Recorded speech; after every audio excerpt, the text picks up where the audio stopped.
श्रीराम जय राम जय जय राम। श्रीराम जय राम जय जय राम।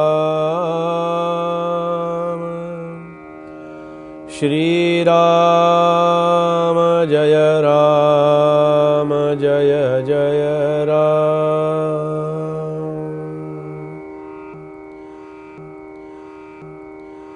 श्रीराम समर्थ श्रीराम। जयाचा भावार्थ जैसा, तयास लाभ तैसा। मत्सर धरी जो पुंसा, तयास तेची प्राप्त श्रीराम। इति श्रीदासबोधे गुरुशिष्य संवादे ग्रंथारंभ लक्षणनाम समास पहिला। श्रीराम समर्थ श्रीराम। श्री समर्थांच्या दासबोध ग्रंथातील पहिल्या समासाचं चिंतन आपण करतो आहोत आणि दासबोधातला पहिला समास फक्त या ठिकाणी पूर्ण झालेला आहे। या समासामध्ये 10 समासांचा एक दशक असे 20 दशक आहेत आणि ते समर्थांचे ग्रंथराज दासबोधातील विचार या दशकांच्या मध्ये समासांच्या दृष्टीने विभागलेले आहेत। या समासाच्या शेवटी समर्थांनी असं म्हटलं की जयाचा भावार्थ जैसा, तयास लाभ तैसा। साधा आहे, व्यवहारातलं गणित आहे। जो जैसा भजे त्याला तो तैसाची ओळे। जसा जैसा भाव अंतरी बिंबला, तयाचाची देव झाला। भावे विण भक्ती, भक्ती विण शक्ती बोलूची नये। जसा भाव असला माईक, पुढे येणार आहे तो विचार। तरी देव होय महाठक, नवल तयाचे कौतुक जैशास तैसा।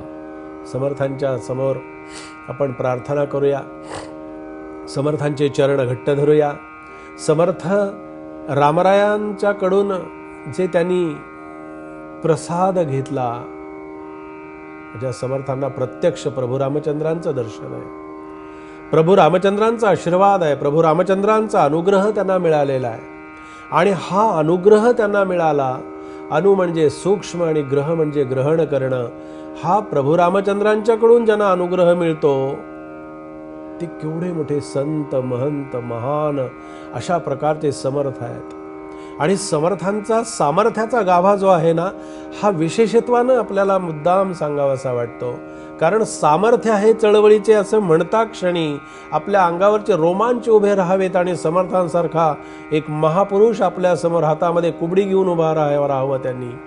आणि आपल्याला धीर द्यावा, धीर धरा तकवा, हडबडो गडबडू नका, केल्याने होत आहे रे आधी केलेची पाहिजे। यत्न तो देव जाणावा, अंतरी धरितावरे। प्रयत्न हाच परमेश्वर। प्रयत्नांची शिकवण आणि प्रयत्नांची पराकाष्ठा करून प्रयत्नांचं इतक्या मोठ्या प्रमाणामध्ये महत्त्व प्रतिपादन करणारा 400 वर्षापूर्वीचा महंत जर एकमेव कोणी असेल तर ते माझे समर्थ आहेत। इतर संत आहेतच, संतांनी भक्तिमार्ग दाखवलेलाच आहे, पण समर्थांचं वेगळेपण, समर्थांचं वैशिष्ट्य असं आहे की राजे क्षत्रियाने करावा क्षात्र धर्म 400 वर्षापूर्वी सांगितलं। क्षत्रियांचा धर्म समजावून सांगितला, राजधर्म समजावून सांगितला, सेवक धर्म समजावून सांगितला, ब्रह्मधर्म ब्राह्मण धर्म समजावून सांगितला। सर्वांना प्रत्येकाला आपापल्या धर्माची शिकवण दिली आणि प्रत्येकाला असं सांगितलं की बाबानो, हा प्रत्येकाचा धर्म प्रत्येकाला श्रेष्ठ असतो, प्रत्येकाला वंदनीय अशा प्रकारचा हा धर्म असतो। कुणीही कुणाच्या धर्मावरती अशा प्रकारानं आक्रमण करू नये, कारण प्रत्येकाचा धर्म हा प्रत्येकाला पवित्रच आहे आणि पवित्र असतो आणि पवित्र असावाही, का असू नये। प्रत्येकाचा धर्म वेगवेगळा आहे, पण समर्थांचं वैशिष्ट्य पहा ना, समर्थांचं वेगळेपण पहा। ते या बाकीच्या सगळ्या धर्मांच्या उपशाखांना धर्म केवळ म्हणतात असं नाही, तर स्वरूपी राहणे हा स्वधर्म समर्थ म्हणतात। आपल्या स्वतःच्या आत्मरूपामध्ये आपण राहणं, आपल्या स्वतःच्या परमात्म्याच्या आनंदामध्ये आपण जीवन जगणं, आपण सद्गुरूंचं होऊन राहणं, आपण सद्गुरूंच्या चरणाशी एकरूप होणं, आपण सद्गुरूंच्या कृपाशीर्वाद घेऊन त्यांच्या सावलीप्रमाणे त्यांच्याशी एकनिष्ठ राहून त्यांच्याबरोबर राहणं, ही सद्गुरू कृपा आहे, हा आशीर्वाद आहे आणि ही खरी कृपा आपल्याला अनुभवता आली पाहिजे. म्हणून समर्थ म्हणाले की जयाचा भावार्थ जैसा, जसा भाव असेल तसा अंतःकरणामध्ये देव प्रगट होतो, जसा भाव असेल तशा प्रकारची त्याला प्रचिती येत असते. म्हणून आपण नेहमी म्हणतो ना, पहा, एक वचन चिंतनासाठी मुद्दाम अशासाठी देतो की ईश्वरानं माणूस निर्माण केला अशी आपली समजूत असते. काय मत आहे आपलं, काय वाटतं आपल्याला?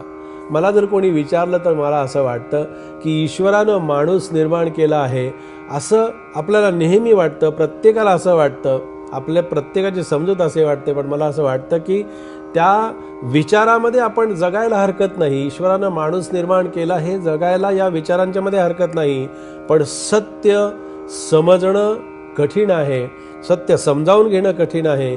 ईश्वरानं माणसांना बनवलंय असं वाटत नाही, कारण असं तो ईश्वरच माणूस बनलेला आहे. हो, वेगळा ईश्वर कोणी नाहीये, ईश्वरच माणूस, माणसाचं रूप त्यांनी घेतलं. माणसानं ईश्वरमय व्हावं म्हणून ईश्वर त्याच्या अंतःकरणामध्ये रूपांतरित झाला आणि तोच खऱ्या अर्थानं झाला. म्हणून ईश्वरानं माणसाला निर्माण केलं असं म्हणण्यापेक्षा स्वतः ईश्वरच माणूस रूपानं आपल्यासमोर उभा आहे. ही अखंड अशा प्रकारची अंतःकरणातली धारणा, अंतःकरणातली प्रेरणा आणि अंतःकरणातली शक्ती आपण सतत जागृत ठेवावी. म्हणून जयाचा भावार्थ जैसा, तयास लाभ तैसा, मत्सर धरे जो पोसा तयास त्याची प्राप्त. या विचारांच्या मध्ये, या चिंतनामध्ये जो अंतःकरणामध्ये भाव ज्याचा कमी पडतो, ज्याची श्रद्धा कमी पडते, ज्याची भक्ती कमी पडते, कोणतंही कार्य असू द्या, कोणतंही काम असू द्या, त्या ठिकाणी आपला लाभ आपल्याला कळत नाही. तोपर्यंत खऱ्या अर्थानं मत्सर आणि तिरस्कार आपल्या मनामध्ये निर्माण होतो. म्हणून त्याला तेची प्राप्त असं समर्थ या ठिकाणी म्हणतात. अशा रीतीनं हा समर्थांचा समर्थ विचार या पहिल्या समासाच्या माध्यमातून या ठिकाणी तो पूर्ण झालेला आहे. पुढच्या विषयामध्ये आपण पुढच्या समासाचं चिंतन पुढे उद्या सुरू करणार आहोत.